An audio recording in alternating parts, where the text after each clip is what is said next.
Καλοκαίρι 2026, κυρίες και κύριοι, το Baby News είπαμε ταξιδεύει και είμαστε στην αγαπημένη μας Ασπροβάλτα. Πρόταση καλή για να έρθετε να πείτε και να φάτε καλά είναι το 50. Ο φίλος μου ο Μάκης είναι και ο ιδιοκτήτης εδώ. Καλό καλοκαίρι να έχετε, κύριε Μάκη, καλή σεζόν, και εμείς κάθε χρόνο στηρίζουμε Ασπροβάλτα και φυσικά το μαγαζί σας είναι και ένα από τα αγαπημένα μας και προτείνουμε και τον κόσμο να έρθει. Γιατί πρέπει να έρθει στο 50, έτσι να ξεκινήσουμε. Έτσι. Πρώτα απ' όλα να σας καλωσορίσω. Η σεζόν ξεκίνησε φέτος. Το γιατί θα πρέπει να έρθει στο 50 είναι όλα τα μαγαζιά της Ασπροβάλτας με άριστη ποιότητα. Φέτος έχει ξεκινήσει πολύ δυνατά το καλοκαίρι. Είχαμε κάποια προβλήματα στην αρχή του καλοκαιριού με τον καιρό, αλλά τώρα θέλω να πιστεύω ότι θα είναι το πιο δυνατό καλοκαίρι από όλες τις χρονιές. Αυτό βλέπουμε. Εμείς επειδή ταξιδεύουμε, φίλε Μάκη, παντού, βλέπω ότι η Ασπροβάλτα και η γύρω περιοχή και ο Σταυρός, να τα λέμε αυτά, και τα Βρασνά, ξεκίνησε δυναμικά για το 2026. Βλέπουμε πάρα πολύ κόσμο στο πεζόδρομο, καταγράφουμε και εικόνες εμείς με την κάμερα της εκπομπής. Και βλέπω ότι γενικά βάγεται ένα λαμπερό και ωραίο καλοκαίρι. Ωραία σεζόν για να δουλέψουν και τα μαγαζιά. Κουράγιο να έχουμε. Αυτό, και μ' αρέσει με εσάς εδώ στην Ασπροβάλτα ότι είστε, ρε φίλε, όλοι οι επαγγελματίες, βλέπω ότι είστε ενωμένοι. Δηλαδή είναι αυτό που είπες και στην αρχή εσύ. Έχουμε καλούς επαγγελματίες, καλά μαγαζιά, ωραίους χώρους για να έρθει ο επισκέπτης να περάσει καλά. Όπως τα λες, όλα τα μαγαζιά έχουν άριστη ποιότητα. Προσπαθούμε για το καλύτερο.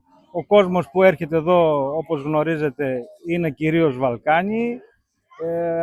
Στα δικά μας μαγαζιά περισσότερο οι Βούργαροι, αλλά και οι υπόλοιποι, και οι Ρουμάνοι και οι Σέρβοι. Οι Έλληνες μας δίνουν το παρόν. Και από ποιες περιοχές δίνουν το παρόν, φίλε Μάκη? Είμαστε λίγο δύσκολα. Εντάξει. Είμαστε λίγο δύσκολα. Ας ελπίσουμε να το ξεπεράσουμε κάποια στιγμή.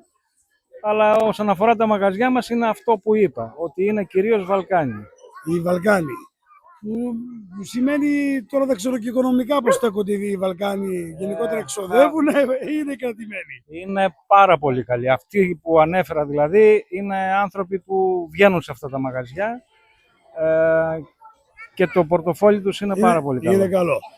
Κλείνοντας, θέλω να μάθω τι πρέπει να δοκιμάσει κάποιος επισκέπτης Έλληνας που μας δει σε όλη την Ελλάδα και βαρθεί στην Ασπροβάλτα, τι πρέπει να δοκιμάσει οπωσδήποτε από το 50. Από το 50.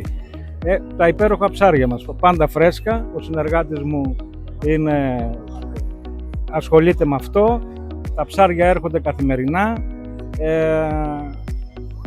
Έχουμε και κρέατα βέβαια και μαγειρεμένα προϊόντα.